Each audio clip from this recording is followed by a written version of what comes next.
Captain T1 Park stood tall in the center of the Great Hall. The High Council of the Galactic Federation sat in a half-circle above him. Their many eyes stared down at him with cold judgment. T1 did not bow his head. He was a human soldier with 15 years of service, and he would face his fate like a warrior. "Captain Park of Earth," said the head counselor, a blue-skinned alien with 6 arms. "You stand accused of disobeying direct orders during the Centauri conflict. How do you answer these charges?" T1 looked straight ahead. "I did what was right." A murmur spread through the hall. Admiral Doa, the Vraxian commander who had brought the charges, stepped forward. His scales gleamed under the bright lights. "The human abandoned his post to save civilians," Doa said with disgust. "He was ordered to secure the weapons depot. Instead, he led his team to evacuate a settlement that was marked for acceptable losses.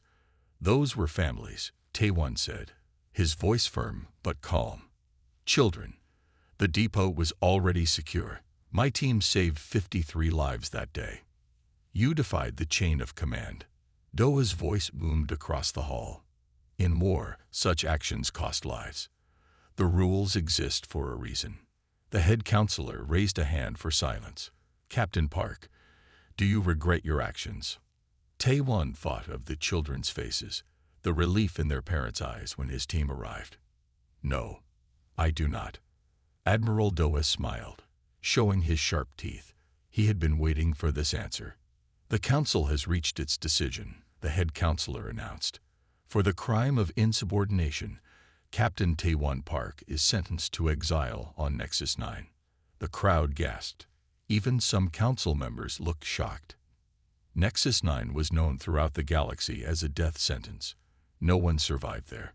The planet's atmosphere was barely breathable. Its wildlife was deadly. Its weather was extreme. "This is excessive," said a Trellan representative, her tentacles waving in agitation. Park's actions were against orders, but they were not without honor. "The sentence stands," the head counselor replied. "The transport leaves in 1 hour." Guards approached T1. He did not resist as they placed restraints on his wrists. As they led him from the hall, he saw Admiral Doa watching with cold satisfaction. In the holding area, T1 was given a simple jumpsuit to wear. No armor, no weapons, just basic clothes and boots. The guards did not speak to him as they prepared him for transport. 5 minutes, one guard announced before stepping outside. The door opened again a moment later. It was Lieutenant Jisoo Kim, who had served under T1 for 3 years. She glanced nervously at the cameras before approaching. "Sir," she whispered, "I don't have much time." "You shouldn't be here, Lieutenant," T1 said. "This could end your career." "I don't care." Jisoo slipped a small pack into his jumpsuit pocket. "Basic survival gear. It's not much, but it's better than nothing." T1 felt the weight of a knife, a fire starter, and what felt like water purification tablets. "Why is Doa doing this?" T1 asked. "Exile to Nexus 9 for insubordination is unheard of." Jisoo looked around before leaning closer. "There are rumors. The civilians you saved, one of them had information about something called Earth 2. Admiral Doa has been trying to find anyone connected to it. Time's up," a guard called from outside. Jisoo straightened up and squeezed T1's arm. "Humanity stands with you, Captain." As they led him to the transport ship, T1 thought about Jisoo's words. Earth 2. He had never heard of it, but it was important enough for Admiral Doa to send him to a death planet. The transport ship was small and plain. Inside, a single pilot nodded to him before pointing to a drop pod attached to the ship's belly. "That's your ride to the surface," the pilot said without emotion. "Good luck. You'll need it." T1 stepped into the pod. As the door sealed shut, he wondered if he would be the first person to survive Nexus 9. He had to be.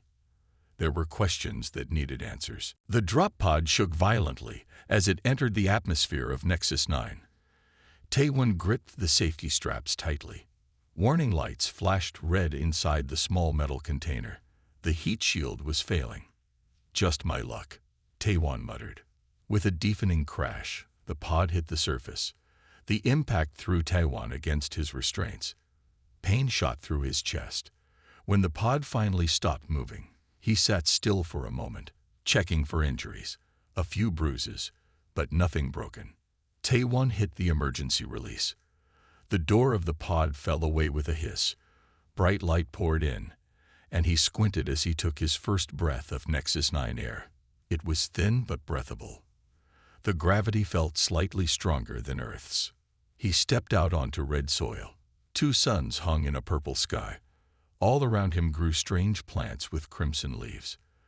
The temperature was hot but not unbearable. "So this is the death planet," Taiwan said to himself. He checked the small pack Jisu had given him. A good knife with a 6-inch blade, fire starting tools, water purification tablets, a small compass. It wasn't much, but it was better than nothing. Taiwan looked at the terrain. To the east rose tall mountains. To the west stretched a vast forest of red trees. He decided to head for the forest. There he could find water and shelter. After walking for an hour, Taiwan heard a sound that made him freeze. A low growl came from the bushes ahead. He pulled out his knife and crouched, ready. From the red foliage emerged a creature unlike anything he had seen before. It looked like a wolf with 6 legs and an insect-like shell covering its back. Its eyes glowed yellow, and its mouth held rows of sharp teeth. Then another appeared, and another. Soon, Taiwan counted 5 of the wolf insects surrounding him. "Pack hunters," he said quietly, "just like wolves back home." The largest creature lunged first. Taiwan dodged to the side and slashed with his knife. The blade cut into the creature's leg. It howled in pain but came at him again. Taiwan remembered his military training. Face one opponent at a time. Use the environment. He backed up against a large rock so they couldn't attack from behind. The largest creature charged again. This time, Taiwan didn't dodge. He met the attack head-on, driving his knife deep into the creature's throat. Hot blue blood sprayed out. The creature fell, twitching. The others hesitated. Taiwan stood tall and let out a fierce yell. The remaining wolf insects backed away slowly, then turned and ran. "That's right," Taiwan said, breathing hard. "This human isn't easy prey." He cleaned his knife on the grass and continued toward the forest. By the time he reached the tree line, the first sun was setting. The second would follow soon. He needed shelter for the night. Taiwan found a stream and drank using the purification tablets. Then he examined the dead wolf insect he had dragged with him. Its meat looked edible, and its shell could be useful. As darkness fell, Taiwan made a small camp in a rocky outcrop. He cooked some of the creature's meat over a small fire. It tasted strange but not bad. While eating, Taiwan noticed something odd in the distance. Lights. Not natural lights like bioluminescent plants. These were straight lines of light, too regular to be anything but artificial. "The Federation said no one survives here," Taiwan whispered. "But those are buildings." He stared at the distant lights. Someone or something was on this planet.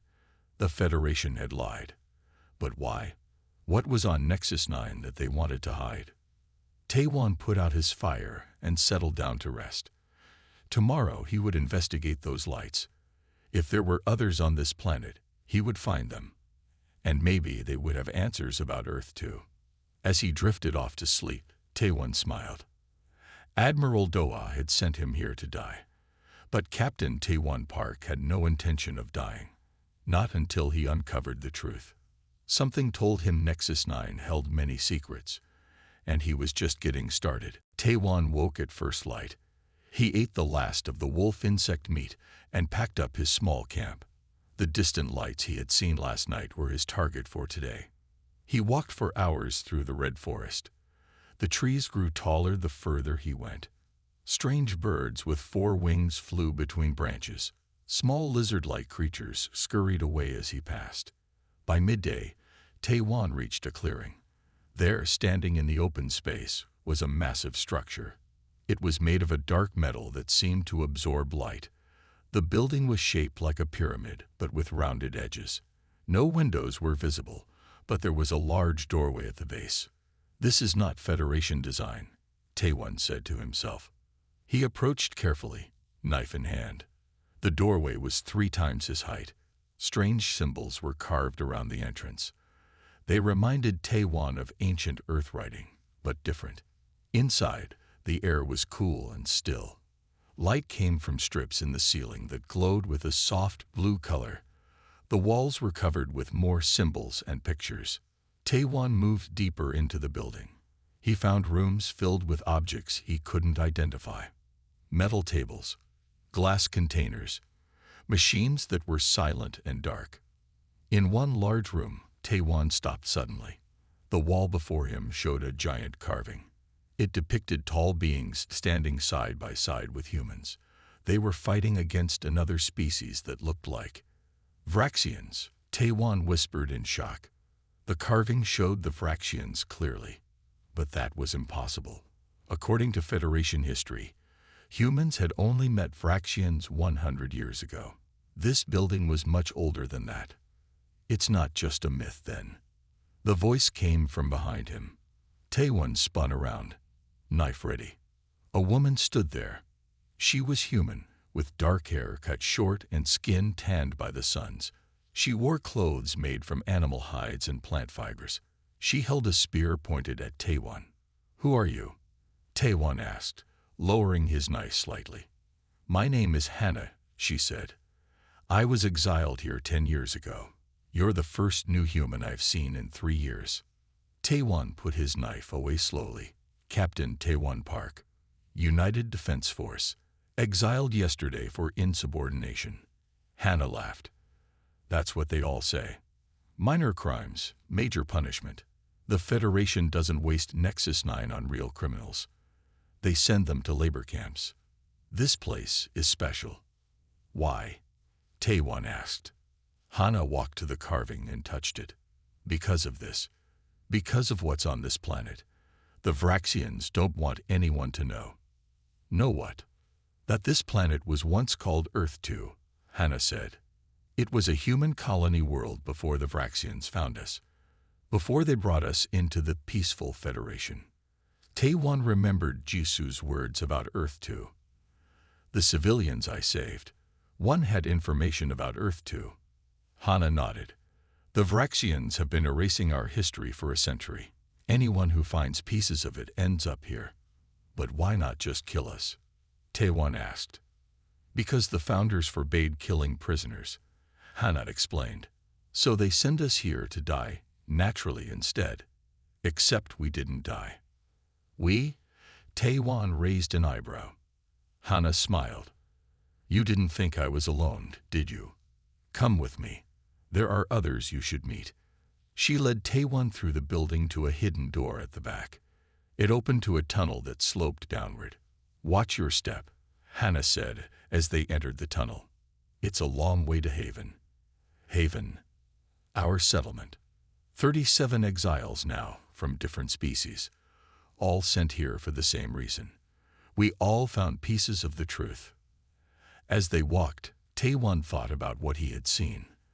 The carving showed a connection between humans and an ancient race, a connection the Vraxians wanted to hide. "What happened to the beings in the carving?" Taiwan asked. "The ones standing with humans." Hannah's face grew serious. "The predecessors. That's what we call them. We're still learning who they were. Sunwoo knows more. He's been here longest." "Sunwoo. Our leader," Hannah said. "He was a scientist on Earth. He'll want to meet you." The tunnel widened into a cavern. Ahead, Taiwan could see lights. Real lights. Electric lights. "Welcome to Haven," Hannah said. "Home of the truth the Federation doesn't want known." Haven was bigger than Taiwan expected. The underground settlement had homes carved into rock walls. Gardens grew under special lights. Water flowed in channels through the center of the main cavern. People worked everywhere. Some tended the gardens. Others fixed equipment. A few stood guard with weapons made from both the planet's resources and scavenged technology. Most surprising to Taiwan was that not everyone was human. He saw a Trellin with her blue tentacles, a pair of bird-like Avari, and even a stone-skinned Goran. All exiles. Taiwan asked Hana. All of us, she confirmed. Sent here to die because we learned something the Vraxians wanted hidden. Hana led Taiwan to the largest structure in the cavern. Inside, an old human man with white hair worked at a table covered with technology parts. He looked up as they entered. A new arrival, Hana, the old man asked. This is Captain Taiwan Park, Hana said. United Defense Force. Exiled yesterday. The old man stood and offered his hand. Sunwoo, former scientist from Earth's Research Division. I've been here 23 years. Taiwan shook his hand. 23 years. How have you survived so long? The Federation says no one lasts a week on Nexus 9. Sunwoo laughed. The Federation says many things, most of them lies. He gestured for Taiwan to sit. What was your crime, Captain? I disobeyed orders to save civilians, Taiwan explained.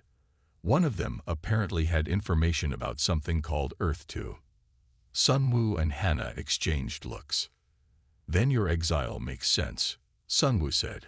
The Vraxians send anyone here who learns about our true history. Our true history? Taiwan asked. Sunwoo walked to a wall covered with drawings and notes. Humans did not evolve only on Earth, Captain. We were on many worlds. This planet, which they now call Nexus 9, was once Earth 2, a thriving human colony. But how? Earth only achieved space travel 300 years ago. That's what the Federation taught us, Sunwoo said. But these ruins tell a different story. The beings we call the predecessors seeded human life across many worlds thousands of years ago. We are their children. Taiwan tried to process this information, and the Vraxians know this. They found out when they discovered us, Hana said, and they've been hiding it ever since. Sunwoo pointed to a section of his notes. The predecessors were powerful. Their technology was far beyond what even the Federation has now. The Vraxians fear what would happen if humans discovered their true heritage. So they exiled anyone who found out, Taiwan said, understanding now. Exactly, Sunwoo confirmed. Over the years, 37 of us have been sent here. We've built this place, studied the ruins, and learned to survive. We've also found weapons, Hana added. The predecessors left defenses on this planet. We're still learning how to use them. Taiwan thought about this. You mean we could fight back? Against the Federation? Potentially, Sunwoo said. But we need more information. Tell me, Captain, what is happening in the Federation now? What do you know of their military strategies? For the next hour, Taiwan shared everything he knew. The Federation's fleet positions, their new weapons, the growing unrest on several worlds. This is valuable information, Sunwoo said when Taiwan finished. The Federation has grown weaker than when I was exiled, and the Vraxian grip is slipping. But why do the Vraxians fear humans so much? Taiwan asked. Even if we are connected to these predecessors, that was thousands of years ago. Sunwoo walked to a small device on his table. Because of this, we found it in the deepest part of the ruins. It's a genetic scanner. When a human uses it, it shows a match to predecessor DNA. When other species use it, nothing happens. We're not just connected to them, Hana explained. We are them, or at least, a version of them designed to survive whatever wiped them out. Taiwan sat back, stunned. So the Vraxians aren't just hiding history. They're afraid of what we might become if we reclaim it. Exactly, Sunwoo said with a smile.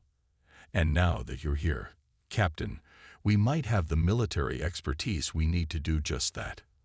Outside Sunwoo's dwelling, an alarm suddenly began to sound. What's that? Taiwan asked, standing quickly. Hannah's face turned grim. Proximity alert. Someone else has landed on Nexus 9. Admiral Doha stood on the bridge of his warship, hands clasped behind his back. His scales shimmered under the bright lights. A human officer approached and saluted. "The hunting party is ready, Admiral," the human said. "Good, Commander Jawan," Doha replied. "Remember your orders. Find Captain Park and bring me proof of his death." Commander Jawan nodded. "Yes, sir. May I ask why one exile is so important? We normally leave them to die on their own." Doha turned his cold eyes to Jawan. "Captain Park is dangerous. He knows too much and has connections to those who know even more. His death must be confirmed." Jawan saluted again and left the bridge. As he walked to the shuttle bay, doubt filled his mind. He had served the Vraxians loyally for years, but lately their orders troubled him, especially since his sister had been exiled 3 years ago for studying ancient human artifacts. 6 soldiers waited at the shuttle.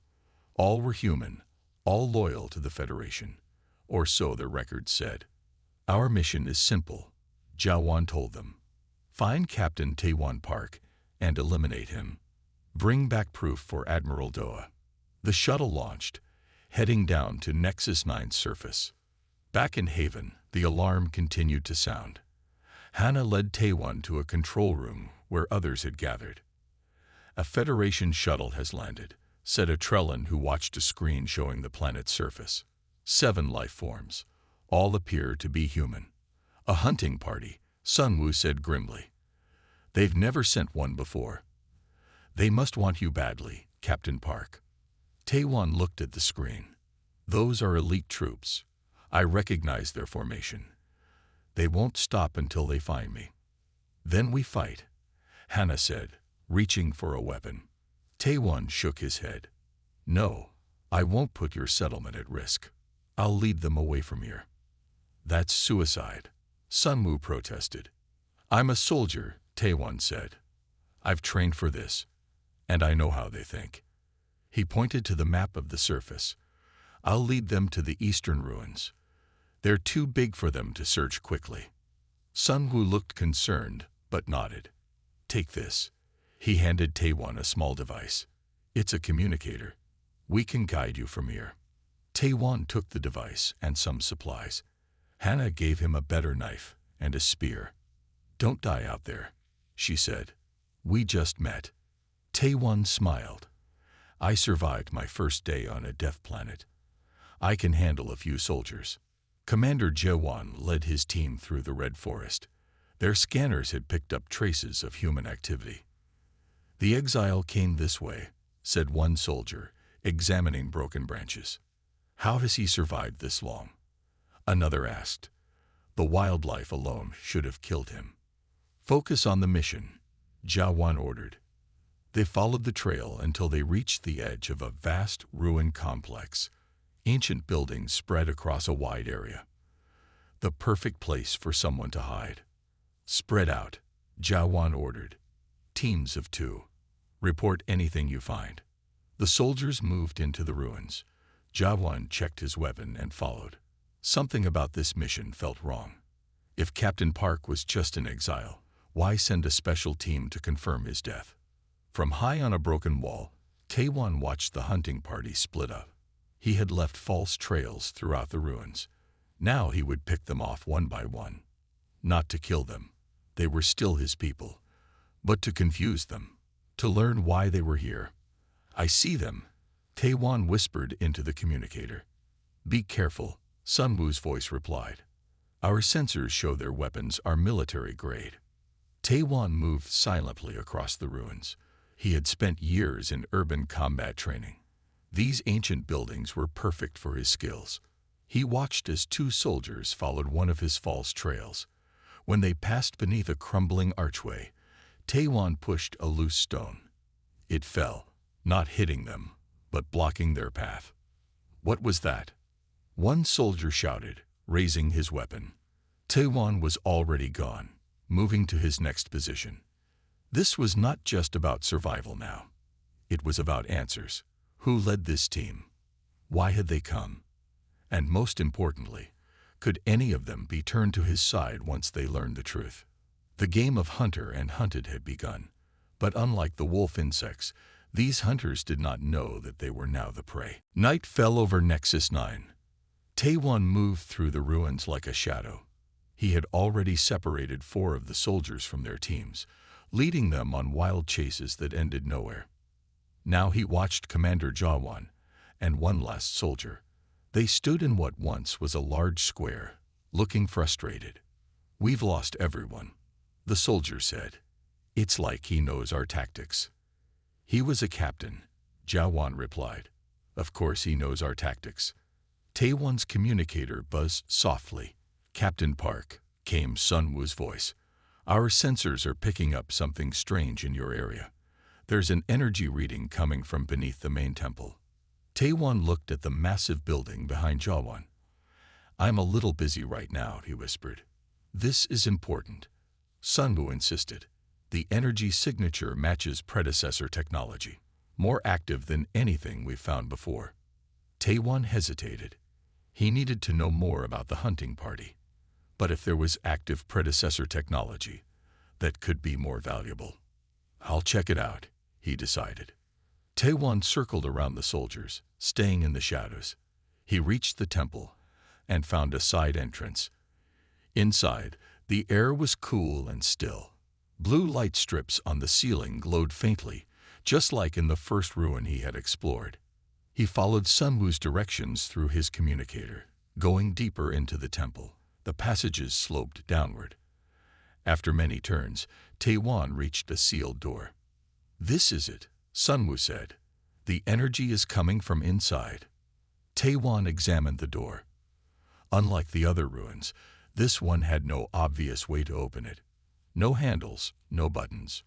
"How do I get in?" he asked. "Look for a handprint," Sunwoo advised. The predecessors used genetic locks. Taewon ran his hands along the wall next to the door. His fingers found a slight depression. He placed his palm against it. Instantly, the wall lit up. Lines of light spread out from his hand. The door slid open silently. Inside was a small chamber. In its center stood a pedestal with a glowing blue sphere. The sphere pulsed with light, as if it were alive. "What is it?" Taewon asked. "I don't know," Sunwoo admitted, "but its energy levels are off the charts." Taewon approached the sphere carefully. As he got closer, the light pulsed faster. Something about it pulled at him. Without thinking, he reached out and touched it. The blue light exploded around him. Taewon froze as information flooded his mind. Images, knowledge, memories that weren't his own. He saw worlds he had never visited, technologies he couldn't understand, and most startling, he saw the predecessors themselves. They looked almost human, but taller, with slight differences in their features. In the vision, one of them spoke directly to him. "Child of our legacy," the voice said in his mind. "I am Keeper, guardian of our knowledge. You have awakened me after 10,000 years." "Who are you?" Taewon asked, though he didn't speak aloud. "I am an artificial intelligence created by those you call predecessors," Keeper replied. "We are not separate species. Humans are predecessors, a lineage we created to survive when we could not." More images flooded Taewon's mind. He saw the predecessors facing a terrible enemy, preparing for their own extinction, creating humans as their legacy. "We seeded many worlds with human life," Keeper continued. "Each colony carried a piece of our knowledge, to be reclaimed when you were ready." The Vraxians, Taewon realized. They found out. Yes, they fear what you might become, what you were always meant to be. Suddenly, the flow of information changed. Combat techniques filled Taewon's mind. Weapon designs, battle strategies beyond anything the Federation had. Knowledge of the ruins' hidden systems. "I give you this to protect our legacy," Keeper said. "There is an armory beneath this chamber. Use it." The blue light faded. Taewon found himself on his knees, gasping. The knowledge remained in his mind, crystal clear. "Taewon, Taewon, Sun Wu's voice came from the communicator. What happened? Your vitals spiked. Before Taewon could answer, he heard footsteps behind him. He turned to see Commander Jaewon standing in the doorway, weapon raised. Captain Park, Jaewon said, don't move. But Taewon wasn't afraid. He stood slowly, feeling different, stronger. The predecessor knowledge flowed through him. Commander, Taewon said calmly, we need to talk about the Vraxians and what they've been hiding from humanity. Commander Jaewon kept his weapon aimed at Taewon's chest. His finger rested on the trigger, but he didn't fire. Something about Taewon had changed. He stood taller. His eyes held a new confidence. I have orders to kill you, Captain, Jaewon said. But you haven't fired, Taewon replied calmly. Why is that, Commander? Jaewon's hand trembled slightly. Admiral Doa wants proof of your death. That's unusual for a simple exile. Because I'm not a simple exile, Taewon said. None of us are. The Vraxians send people here when they learn too much about human history. Jaewon's eyes narrowed. What are you talking about? Your sister, Taewon said. The knowledge from Keeper helped him connect the dots. She was exiled 3 years ago for studying ancient artifacts. Human artifacts. Jaewon's face paled. How do you know about my sister? I know many things now. Taewon stepped forward, ignoring the weapon. Your sister is alive, Commander. She's part of a settlement here on Nexus 9. That's impossible, Jaewon whispered. No one survives on this planet. Another Vraxian lie, Taewon said. He pointed to the glowing sphere behind him. This is predecessor technology. I just connected with an AI called Keeper. It showed me the truth. Before Jaewon could respond, shouting came from outside the chamber. The rest of the hunting party had found them. We don't have much time, Taewon said. You need to choose a side, Commander. The Vraxians who exiled your sister, or the truth about humanity's past. Jaewon hesitated. Then he lowered his weapon. Show me. Taewon acted quickly. With his new knowledge, he touched a hidden panel on the wall. A secret door opened. This way, he said. They slipped through the door just as the other soldiers reached the chamber. Inside the hidden passage, Taewon touched another panel. The door closed silently behind them. What is this place? Jaewon asked, looking around at the narrow corridor lit by the same blue strips. An escape route, Taewon explained. The predecessors built them throughout their structures. They hurried down the passage. Taewon's mind was filled with a map of the entire ruined complex. He knew exactly where to go. After several minutes, they reached another chamber. This one was larger, filled with objects covered in dust. An armory, Taewon said, pulling covers off equipment. Predecessor weapons, far more advanced than Federation technology. Jaewon picked up what looked like a small rod. This is a weapon. Yes, and we're going to need them. Taewon activated his communicator. Sun Wu, can you hear me? Loud and clear, Sun Wu's voice replied. What happened? I've made contact with predecessor technology, an AI called Keeper, and I have Commander Jaewon with me. There was a pause. The leader of the hunting party. Can he be trusted? Taewon looked at Jaewon. His sister was exiled here 3 years ago. I think he's about to change sides. Myung, Jaewon asked urgently. My sister's name is Myung. Is she there? There was a longer pause. Then a female voice came through the communicator. Jaewon, is it really you? Jaewon's eyes widened. Myung, you're alive. Yes, she said, her voice breaking with emotion. I'm here in Haven with the others. Taewon let them talk briefly. Then he interrupted. We need to move. The other soldiers will be searching for us. Wait, Sun Wu's voice cut in. Our sensors are detecting something in orbit. A Federation destroyer has entered the system. It's Admiral Doa's ship. Jaewon looked up in alarm. That's not good. The destroyer means they're not just after you, Captain. Doa must be planning to sterilize the surface. Sterilize. Taiwan asked. Orbital bombardment, Jawan explained. They'll wipe out all life on the planet. It's a last resort for containment.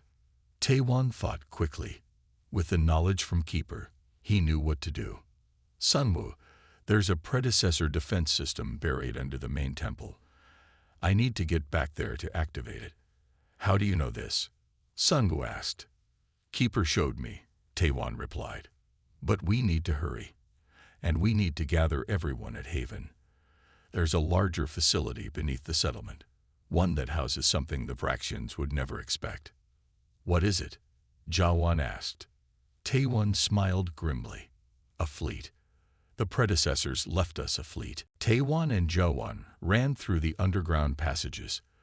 They'd reached the settlement of Haven just as the first warning sirens began to sound.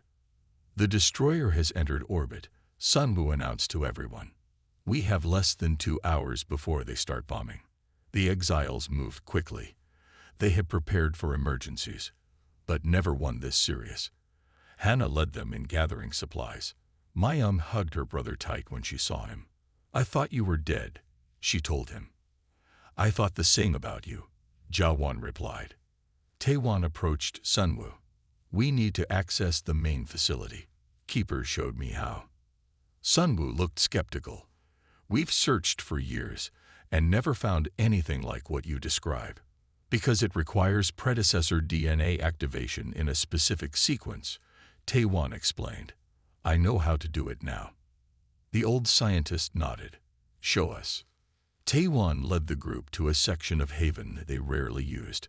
It looked like a dead end, but Taiwan placed his hands on specific spots on the wall. The wall lit up with blue lines, just like in the temple.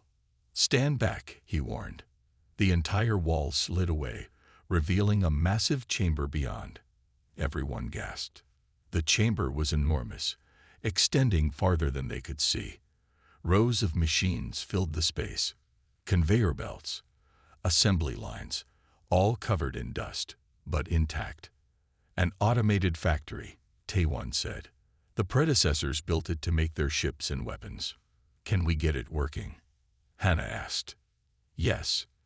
Taiwan walked to a central console and placed his hand on it. The entire facility began to hum. Lights came on throughout the chamber.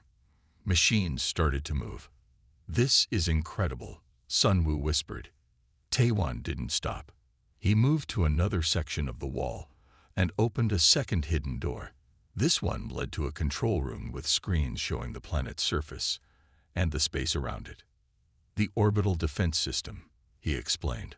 On one screen, they could see Admiral Doa's destroyer. It hung in space above Nexus 9, preparing its weapons. Taiwan's fingers moved across the controls. Knowledge from Keeper guided his actions. Suddenly, the ground beneath them shook. What's happening? Jawan asked. Watch, Taiwan said, pointing to another screen.